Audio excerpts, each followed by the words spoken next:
Hello everyone, welcome back to my channel. నేటి ప్రశ్న, కింది వాటిలో సరైంది ఏది? ఇక్కడ ఇవ్వబడిన స్టేట్మెంట్లలో సరైంది ఏది? 2024 జూన్ 5న ప్రయోగించిన బోయింగ్ వ్యోమనౌక స్టార్ లైనర్లో సునీతా విలియమ్స్, బుచ్ విల్మోర్లు ఐఎస్ఎస్కు చేరుకున్నారు. మార్చ్ 18, 2025 క్యూ డ్రాగన్ వ్యోమనౌకలో సునీతా విలియమ్స్, బుచ్ విల్మోర్లు భూమి మీదకి వచ్చారు. అంతరిక్షంలో 8 రోజుల కోసం వెళ్ళి 286 రోజులు అక్కడే ఉండిపోయారు. సునీతా విలియమ్స్ 2006లో తొలిసారి ఐఎస్ఎస్కు వెళ్ళారు. వీటిలో సరైనవి ఏవి అని అడిగాడు ఫ్రెండ్స్. సునీతా విలియమ్స్ మరియు బుచ్ విల్మోర్లు ఈ మధ్యనే అనగా మార్చ్ 18న భూమికి చేరుకున్న సంగతి మనందరికీ తెలిసిందే. దానికి సంబంధించిన ప్రశ్న ఇది.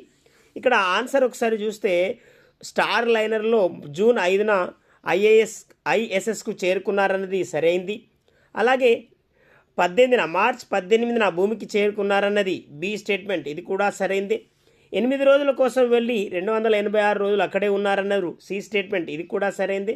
అలాగే సునీతా విలియమ్స్ 2006లో ఐఎస్ఎస్కు వెళ్ళారు, ఇది కూడా సరైంది. ఇక్కడ ఆన్సర్ ఒకసారి చూస్తే ఇక్కడ ఇవ్వబడిన అన్నీ కూడా సరైనవే కాబట్టి ఆప్షన్ 1 అనేది సరైన ఆన్సర్. ఆప్షన్ 1 అనేది సరైన answer. Please like, share and subscribe to my channel. Thank you.